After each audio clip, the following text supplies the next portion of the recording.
Have you ever wondered if an old photograph holds more secrets than meets the eye? One autumn afternoon in 1909, on a small street in Salem, an 8-year-old boy waved to passers-by. The moment was captured by an unknown photographer. But in the photo, hidden behind an old iron fence, was a strange figure dressed in out-of-date clothing, reaching out to the boy.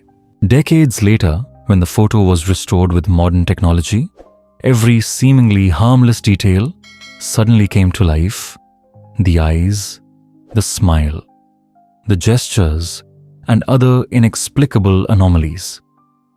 Through diary pages, police reports, and historical records, a chain of events spanning more than 3 decades gradually emerged, connecting a tragic death, mysterious disappearances, and the ghosts of the past that have never been put to rest. In today's video, we follow Margaret and the experts as they explore the old photo and the story behind it, a mystery that time has yet to reveal. In the quiet corners of history, some photographs hold whispers that never fade, secrets that seem to breathe through the paper itself. Sometimes, what begins as a simple act of preservation can open a doorway into something far stranger, something that refuses to be forgotten. Tonight's story is about one such photograph taken on a crisp autumn morning in 1909 and the haunting discovery that followed over a century later. If you enjoy stories where history bends toward mystery, where the past seems to watch us back, make sure to settle in, dim the lights, and listen closely. The fog was still clinging to the cobblestones of Salem, Massachusetts, when Margaret Wheeler turned the key to the old oak door of the Historical Society's archives. She had spent more than 30 years guarding the town's fragile memories, restoring images of families, long gone, faces long unnamed. But on this October morning in 2019, her steady hands would uncover something that no textbook had ever recorded. On her desk sat a small dust-covered box. No sender's name, no return address, just a short note in a trembling hand. Found these in my grandmother's attic. Thought they belonged with you folks. A friend. Inside, wrapped in brittle tissue, lay dozens of glass plate negatives and faded photographs, fragments of Salem's early 1900s life. Margaret recognized the craftsmanship immediately. This wasn't the work of an amateur. Each image shimmered with detail. Children running across Washington Square, market vendors calling out beneath striped awnings, families standing stiffly in their Sunday best. But it was the photograph at the very bottom that made her stop breathing for a moment. It showed a simple street scene, likely from 1909, the carriages, the lace collars, the curve of the gas lamps, all unmistakably of that era. In the foreground stood a young boy, perhaps 8 or 9 years old. He was waving at the camera, a small hand raised in greeting. Yet his eyes, there was something about his eyes.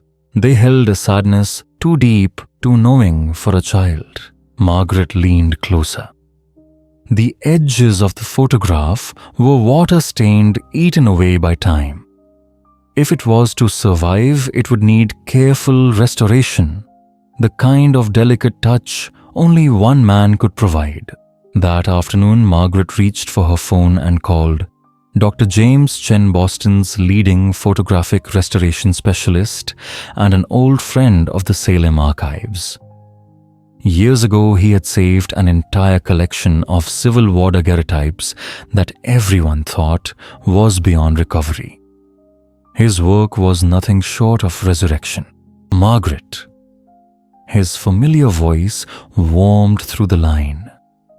What treasure have you uncovered this time? She hesitated, glancing at the boy's faded face. James, there's something about this photograph. Something I can't quite explain. It feels alive. The boy. It's as if he's trying to tell us something. Dr. Chen chuckled softly, intrigued. Send it over with your usual care. Let's see what the past has been hiding from us this time.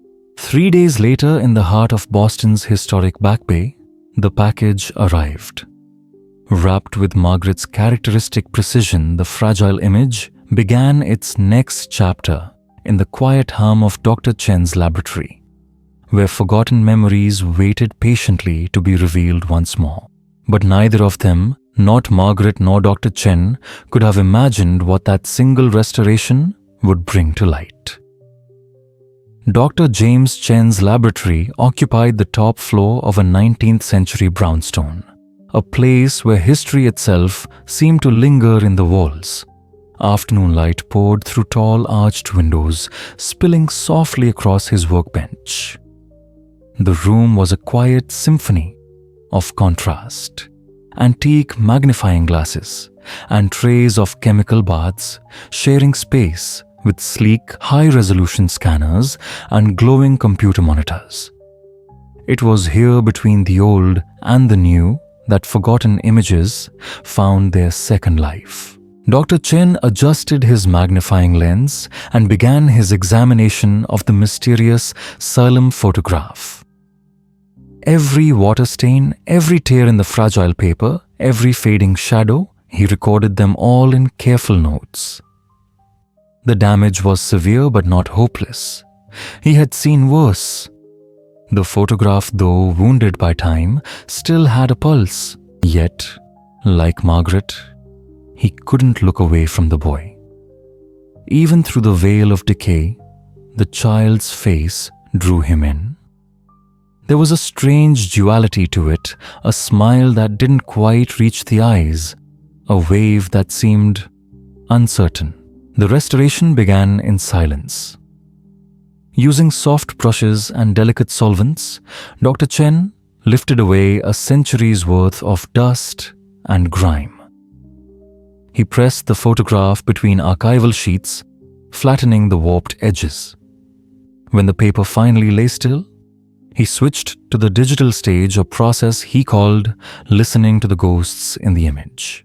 The scanner hummed quietly, pulling every microscopic detail into the computer's waiting light. What had once been lost beneath stains and shadow began to surface again. Faint lines, blurred faces, the gleam of glass windows that hadn't been seen since 1909. And then, as he adjusted the brightness and contrast, something shifted. The background, once ordinary, deepened. Its details sharpened with unnerving clarity. The street came alive with carriages, shop fronts, and townsfolk frozen mid-motion. The boy's features refined into focus, his fine clothing, the tidy part in his hair, the aristocratic delicacy of his face. But his wave, it no longer looked like a greeting. There was intent behind it, almost as if the boy was signaling to someone outside the frame. Dr. Chen leaned closer, section by section, restoring what time had stolen. Every stroke of the stylus brought the photograph further into the present. Faces appeared in shop windows. Hands lifted mid-gesture, a blur of movement, made still, until in the final stage, the most damaged portion, the photograph revealed something that made the air in the lab grow cold. The area just behind the boy, long obscured by water stains, was reconstructed pixel by pixel. Slowly, a shape began to emerge, faint at first, then undeniable. There, behind the wrought iron fence, stood a man. His clothes were torn, hanging loosely from a gaunt frame.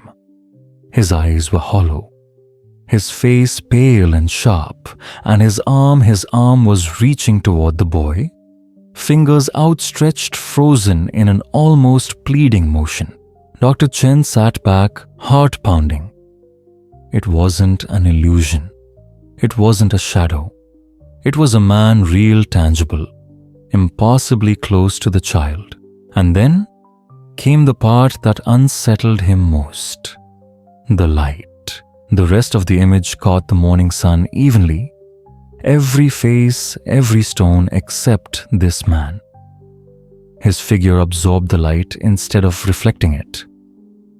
Even after every digital adjustment, every correction, he remained unnaturally dark, as though the camera had captured something not entirely present. For the first time in years, Dr. Chen turned off his monitor and sat in silence.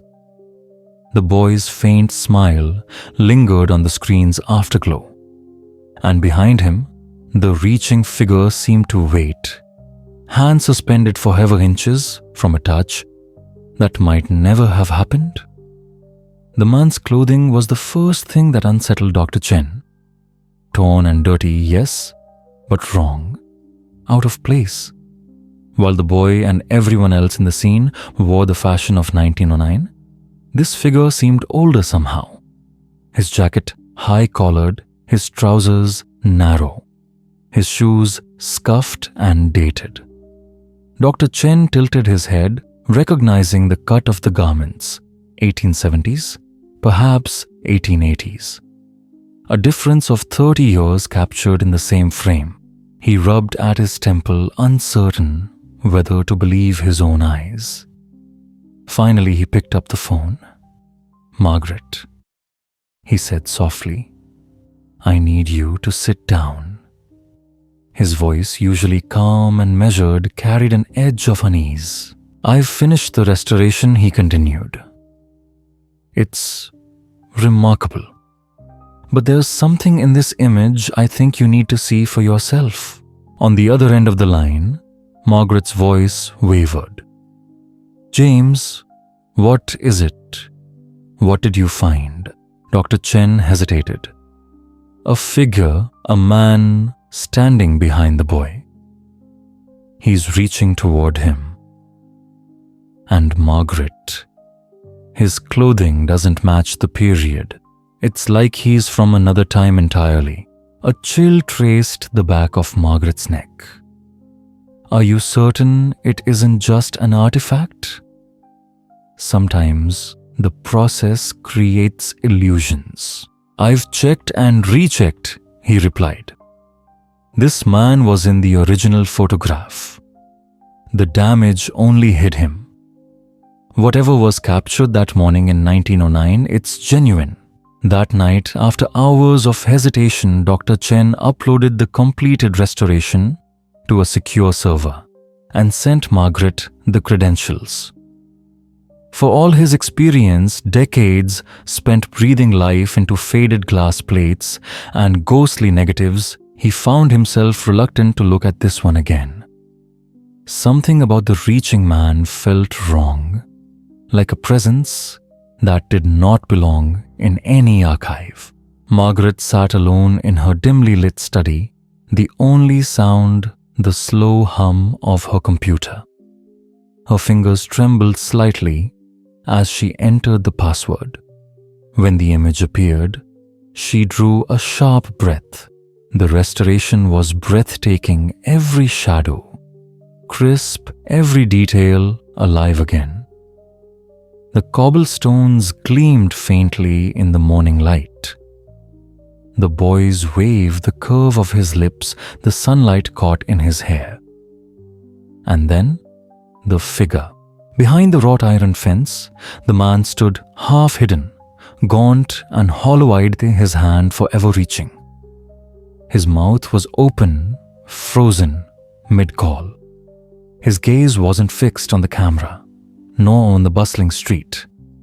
He was looking directly at the boy.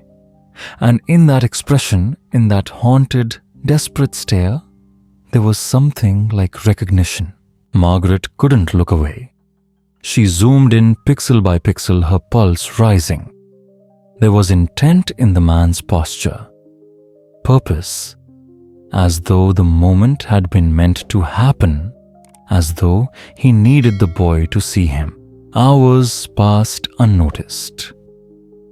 The glow of her monitor threw pale light across her face as she pored over every inch of the image.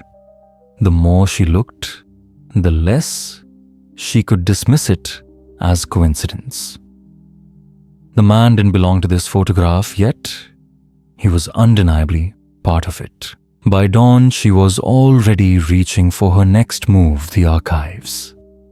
If this photograph truly depicted Salem in 1909, then the records would tell their story.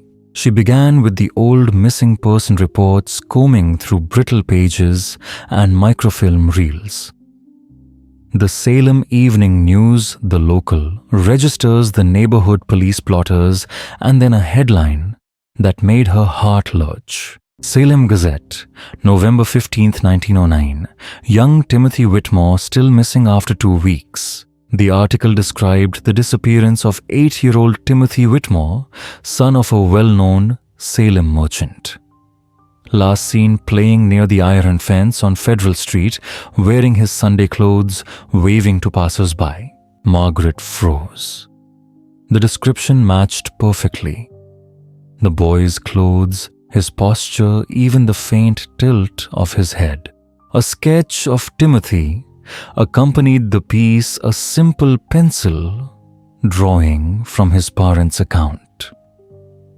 And though it was rough, the resemblance to the child in the photograph was unmistakable. She read on her pulse, quickening. The search for Timothy had consumed the town for weeks. Volunteers, police detectives from Boston, none had found a trace. His parents eventually left Salem, unable to bear the constant reminders of what they had lost. The case had gone cold, but it was the final paragraph that sent ice through Margaret's veins. Several witnesses reported seeing young Timothy that morning waving and calling out to someone near the Federal Street fence. None could identify the person or persons to whom the boy appeared to be speaking. Margaret sat in silence. The ticking of her wall clock grew deafening. Could this be the very moment captured by the camera, the last instant before the boy vanished forever? If so, who was the man behind the fence? Or worse, what was he? Determined to find answers, Margaret turned her search backward in time. She began combing through the Salem Register archives from the 1870s and 1880s, seeking anything, any whisper that might explain a man dressed from another era, reaching across time toward a child. And at last, buried deep in the September 1878 issues of the Salem Register, she found the first thread. The newspapers told only a simple story, or so it seemed. Mill worker dies in tragic accident. Thomas Hartwell, crushed by machinery. Widow demands justice. But behind those headlines was something far darker. Something that refused to rest quietly beneath the ink and paper. Thomas Hartwell, just 34, had been working at one of Salem's sprawling textile mills when a mechanical loom malfunctioned, or so they said, crushing him beneath its massive iron frame. The official report spoke of equipment failure, of tragedy without blame. But his wife, she spoke of something else. She claimed Thomas had been targeted, silenced for daring to organize his fellow workers, for demanding that the mill's owners take safety as seriously as profit. And in her public plea for a full investigation, she described her husband in striking detail. Tall, lean, with hollow cheeks and eyes so dark and intense they seemed to burn when he spoke. He had a peculiar habit of reaching toward people when he addressed them, a small instinctive gesture, born of years spent trying to rally others to his cause. It was that gesture, the reaching of a hand, that made Margaret pause. Because in the old photograph she was studying, a shadowed figure stood behind young Timothy Whitmore, arm extended in precisely that same way. And if that weren't strange enough, the mill where Thomas had died, the Whitmore textile mill, belonged to none other than the family of Charles Whitmore, Timothy's father. Margaret's research began to uncover something tangled, something that stretched across more than 30 years. A man had died fighting for safety in a mill owned by the Whitmore family. 3 decades later, the Whitmore's own child had vanished, seemingly answering to someone or something no one else could see. Coincidence or consequence? Margaret needed more than speculation. She decided to trace the place where the photograph had been taken, hoping the ground itself might whisper what history had forgotten. According to Salem's city planning archives, the wrought iron fence in the photo had been erected in 1885, 7 years after Hartwell's death.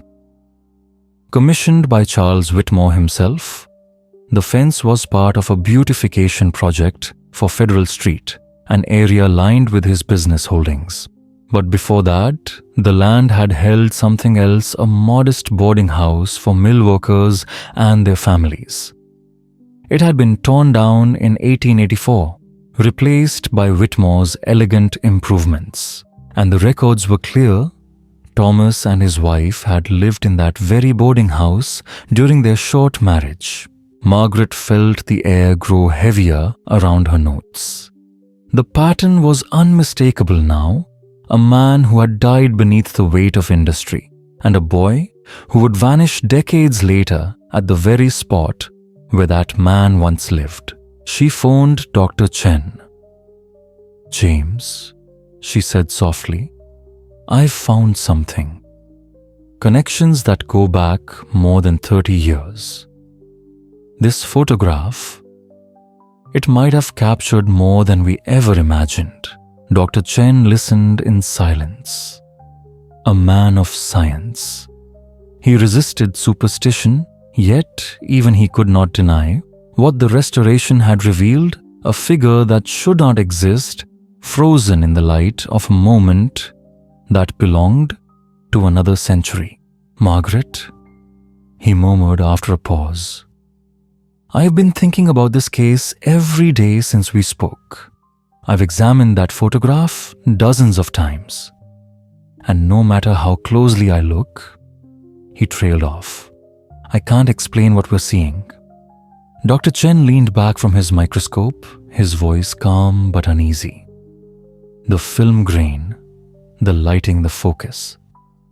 Everything about this image is consistent with a single exposure taken in 1909. Whatever that figure is, it was there when the shutter clicked. Margaret felt a chill despite the warmth of her small office.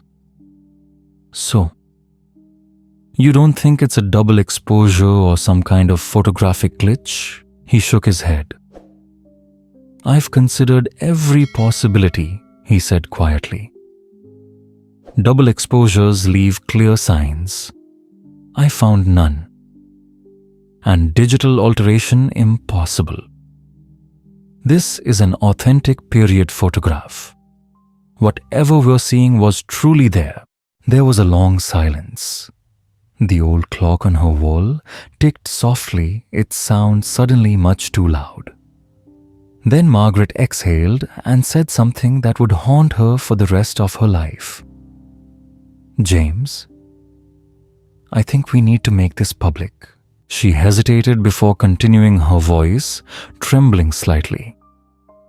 "If Timothy Whitmore's family still has descendants in Salem, they deserve to know what we found. And maybe someone out there knows more. About Timothy or about Thomas Hartwell." Dr. Chen rubbed his temples. I'll prepare a technical report, something that proves the restoration's authenticity. But Margaret, once we show this to the world, we can't control what they'll see in it. 2 weeks later, under the faded chandeliers of the Salem Historical Society, Margaret stood before a room full of reporters.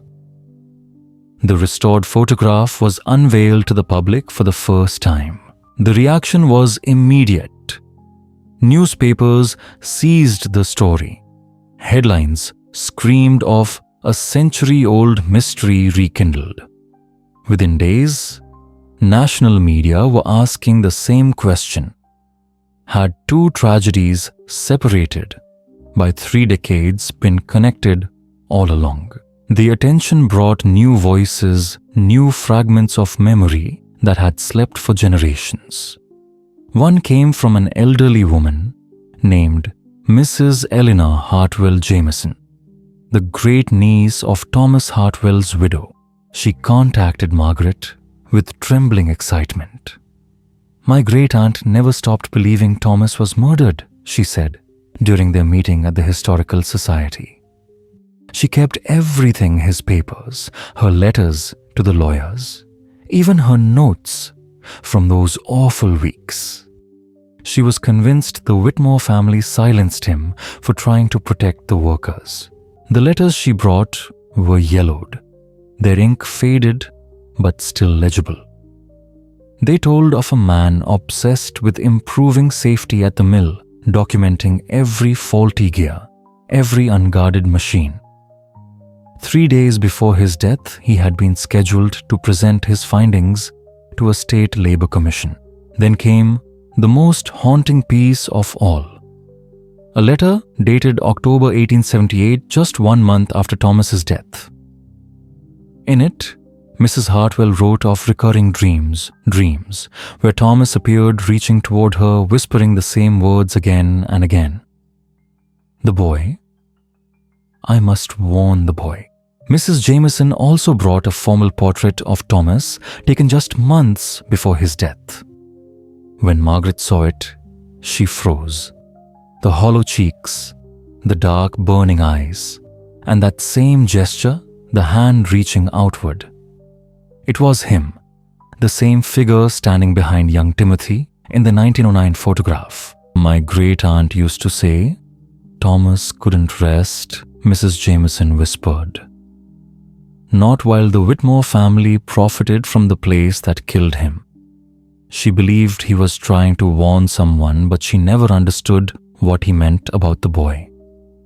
Until Timothy disappeared, Margaret realized with a shiver that Mrs. Hartwell had made the same connection decades earlier, but no one had listened. Without proof, her warnings had been dismissed as the grief of a broken woman. The media storm didn't just revive the Hartwell name, it drew out the other side of the story, the Whitmore family themselves. Among them was Dr. Zara Whitmore, Chen Timothy's great-grandniece, and a retired professor of American history. During an emotional meeting with Margaret, Dr. Chen spoke softly, her eyes misting as she opened a weathered leather case. "Timothy's disappearance destroyed my great-great-grandfather," she said. Charles Whitmore never recovered. He closed the mill within a year and spent the rest of his life searching for answers. Inside the case was a small leather-bound journal. The cover was scuffed, the clasp tarnished with time. This, Dr. Chen said, was Timothy's diary. He kept it in the months before he vanished. She placed it on the table between them. And for a moment, neither of them spoke. The air felt heavy, like the silence before a door creaks open to a room long forgotten. The diary's pages were brittle with age, their edges browned by time. Yet the words inside, written in a child's neat, uneven hand, seemed to breathe with quiet tread.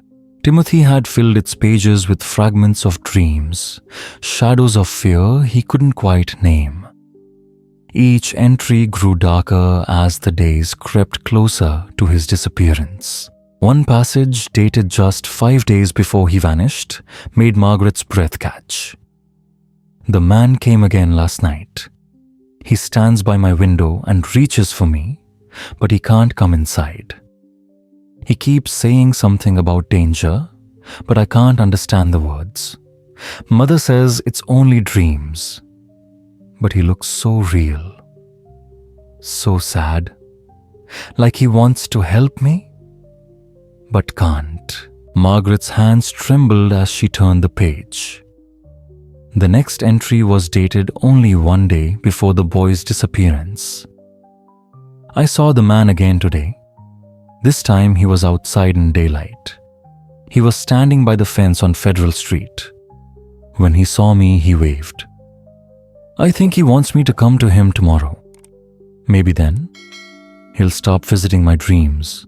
The words felt like an echo across time, both haunting and heartbreakingly innocent. It was as if Timothy had been walking toward his own vanishing, led by a presence he didn't fear, but trusted. The description of the man, his reaching gesture, his sorrowful expression, matched Thomas Hartwell precisely. Had the boy been seeing the restless spirit of a man wronged or something else entirely? Dr. Whitmore Chen, solemn and deliberate, produced another file. Police records from 1909 statements never released to the public. Several witnesses had seen Timothy near the Federal Street fence that morning, laughing, waving, talking to someone no one else could see. One account stood out. It was from an elderly woman named Mrs. Catherine Morrison. Her handwriting trembled on the old report. The boy looked happy, she wrote, like he was speaking with an old friend. He was nodding, smiling, and then he turned toward the mill district. I called out to him, but he didn't hear me. It was as if he was following someone invisible. Then came the father's testimony, Charles Whitmore's own words. Timothy had been having nightmares about the mill, he told police. He said a man wanted to show him something important. I thought it was just a story, something from the workers' tales. But now, as Margaret and Dr. Chen sifted through the evidence, an uneasy story began to form, one that blurred the boundary between the living and the lost. Thomas Hartwell, the man crushed by the machines of the Whitmore mill, seemed to have reached out across time, perhaps to warn, perhaps to protect, perhaps to claim justice, long denied. But if his spirit had truly reached for Timothy, what had he drawn the boy toward? Seeking answers, Margaret and Dr. Chen decided to revisit the photograph itself, not as historians, but as investigators. They sent the restored image to the Massachusetts State Police Laboratory, hoping that modern forensics might uncover what human eyes had missed in 1909. Weeks later, the results arrived. The analysis revealed unsettling details buried within the grain of the old film. The reaching man's clothing, they confirmed, belonged to an earlier era, but that wasn't what froze Margaret's blood. Under spectral enhancement, the man's body showed evidence of trauma. His chest stained, dark. His left arm twisted unnaturally, as though crushed under some invisible weight. And then there was the boy. At first, Timothy's wave had seemed innocent. But under magnification, the truth emerged. His pupils were dilated, the mark of fear. His other hand, half hidden in the photograph's lower edge, was clenched tight, a gesture of tension, not joy. But the greatest revelation came last. Hidden deep within the shadows of the background, forensic technicians discovered something no one had ever noticed. Another figure, faint, nearly erased by time and decay, but unmistakably human. A man standing several yards behind the fence, watching. Unlike the reaching figure this one wore, clothes appropriate to 1909. His posture was careful, deliberate, almost secretive. He wasn't part of the bustling street scene. He wasn't interacting with anyone else. He was simply observing, as if waiting for the moment to see what would happen next. And perhaps Margaret thought he already knew. The implications of these findings were staggering. If the forensic analysis was correct, the photograph not only captured Timothy's final moments, but also revealed the presence of another person, someone who had been standing there during his disappearance, hidden from all other witnesses. Margaret immediately contacted the Salem Police Department to share the forensic results. Although the disappearance had occurred more than a century ago, the new evidence suggested that this could be a murder rather than a mysterious disappearance. If descendants of the suspects still existed, perhaps they could finally bring one of Salem's oldest cold cases to light. Detective Lieutenant Michael Torres, an expert in cold cases and historical crime, agreed to review the evidence. Miss Wheeler, I must admit that this is the most unusual case I have ever encountered, he said after reviewing the forensic reports and historical documents. The evidence she has assembled is compelling, but at the same time, it raises more questions than it answers. Mr. Torres offers a new perspective focusing on the practical aspects of the disappearance rather than the supernatural elements associated with the reaching man. Let's just assume that this photograph is a hoax or an elaborate misunderstanding, he suggests. What would that say about the real circumstances of the boy's disappearance? Margaret and Mr. Torres develop a new hypothesis. If the reaching man can be explained by conventional means, a double exposure, a deliberate manipulation of the photograph, or even a real person dressed in period clothing, then the focus should shift to the figure in the background. This figure, unlike the anachronistic figure, clearly belongs to the same time period as the photograph. His hidden position suggests intentionality, even criminal intent. If Timothy was indeed lured from safety by a spirit impersonator, the hidden person could be an accomplice or the real culprit. Mr. Torres began investigating the social and economic landscape of Salem in 1909, looking for individuals who had a motive to harm the Whitmore family or profit from Timothy's disappearance. Historical records revealed a complex web of business conflicts, labor disputes, and personal grudges surrounding Charles Whitmore's industrial empire. Several potential suspects emerged. Marcus Brennan, a former factory supervisor who had been fired by Charles Whitmore on suspicion of embezzlement, had been seen in Salem in the weeks before Timothy disappeared. Brennan had publicly blamed the Whitmore family for his financial ruin and had made numerous threats of revenge. Another suspect was Dr. Edmund Blackwood, a physician who had treated injured workers at the factory. He had accused Charles Whitmore of deliberately concealing the extent of the workers' injuries and was involved in a bitter legal battle over workers' compensation. Dr. Blackwood also had a penchant for photography, which may explain the elaborate staging of the photo. But the third suspect was actually linked to the supernatural elements in the photo.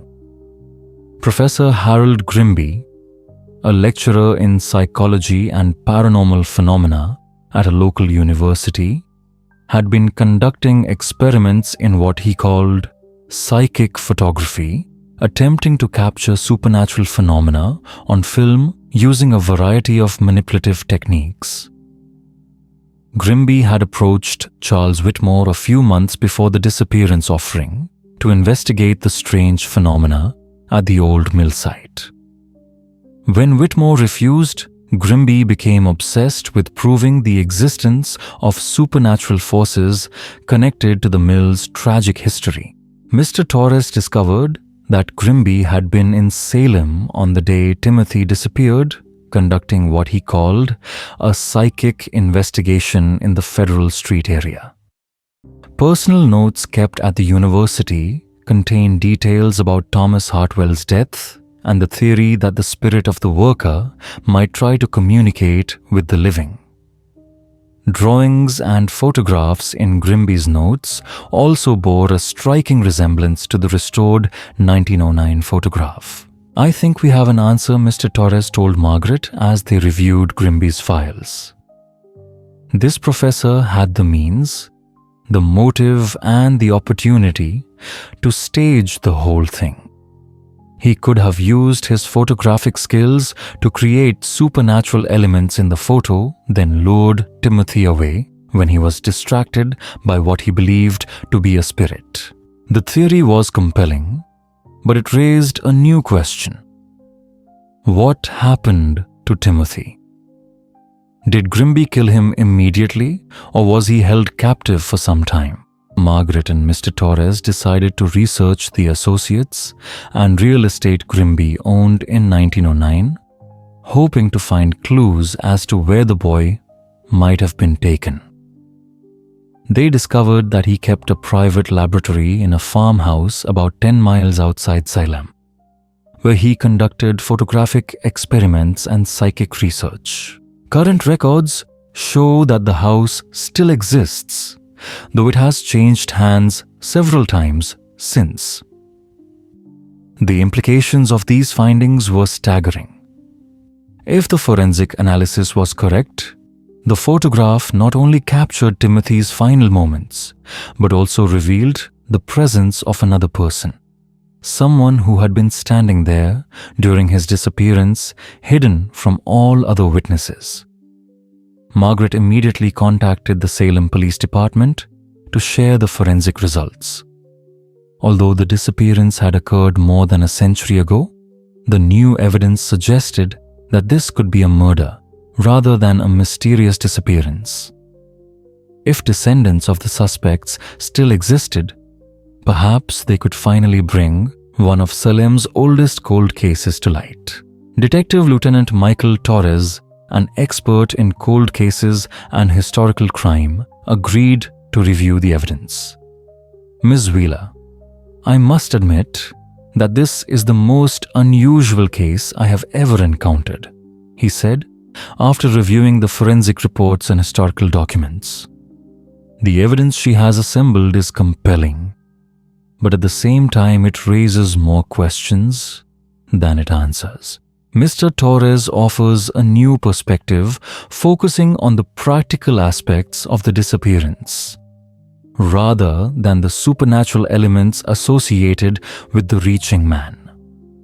Let's just assume that this photograph is a hoax or an elaborate misunderstanding, he suggests. What would that say about the real circumstances of the boy's disappearance? Margaret and Mr. Torres develop a new hypothesis. If the reaching man can be explained by conventional means, a double exposure, a deliberate manipulation of the photograph, or even a real person dressed in period clothing, then the focus should shift to the figure in the background. This figure, unlike the anachronistic figure, clearly belongs to the same time period as the photograph. His hidden position suggests intentionality, even criminal intent.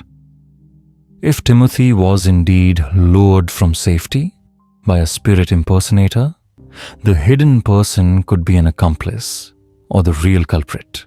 Mr. Torres began investigating the social and economic landscape of Salem in 1909, looking for individuals who had a motive to harm the Whitmore family or profit from Timothy's disappearance.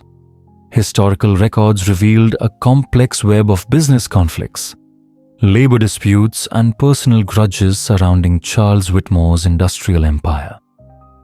Several potential suspects emerged. Marcus Brennan, a former factory supervisor who had been fired by Charles Whitmore on suspicion of embezzlement, had been seen in Salem in the weeks before Timothy disappeared. Brennan had publicly blamed the Whitmore family for his financial ruin and had made numerous threats of revenge. Another suspect was Dr. Edmund Blackwood, a physician who had treated injured workers at the factory. He had accused Charles Whitmore of deliberately concealing the extent of the workers' injuries and was involved in a bitter legal battle over workers' compensation. Dr. Blackwood also had a penchant for photography, which may explain the elaborate staging of the photo. But the third suspect was actually linked to the supernatural elements in the photo. Professor Harold Grimby, a lecturer in psychology and paranormal phenomena at a local university, had been conducting experiments in what he called psychic photography, attempting to capture supernatural phenomena on film using a variety of manipulative techniques. Grimby had approached Charles Whitmore a few months before the disappearance offering to investigate the strange phenomena at the old mill site. When Whitmore refused, Grimby became obsessed with proving the existence of supernatural forces connected to the mill's tragic history. Mr. Torres discovered that Grimby had been in Salem on the day Timothy disappeared, conducting what he called a psychic investigation in the Federal Street area. Personal notes kept at the university contained details about Thomas Hartwell's death and the theory that the spirit of the worker might try to communicate with the living. Drawings and photographs in Grimby's notes also bore a striking resemblance to the restored 1909 photograph. "I think we have an answer," Mr. Torres told Margaret as they reviewed Grimby's files. This professor had the means, the motive, and the opportunity to stage the whole thing. He could have used his photographic skills to create supernatural elements in the photo, then lured Timothy away when he was distracted by what he believed to be a spirit. The theory was compelling, but it raised a new question. What happened to Timothy? Did Grimby kill him immediately, or was he held captive for some time? Margaret and Mr. Torres decided to research the associates and real estate Grimby owned in 1909, hoping to find clues as to where the boy might have been taken. They discovered that he kept a private laboratory in a farmhouse about 10 miles outside Salem, where he conducted photographic experiments and psychic research. Current records show that the house still exists, though it has changed hands several times since.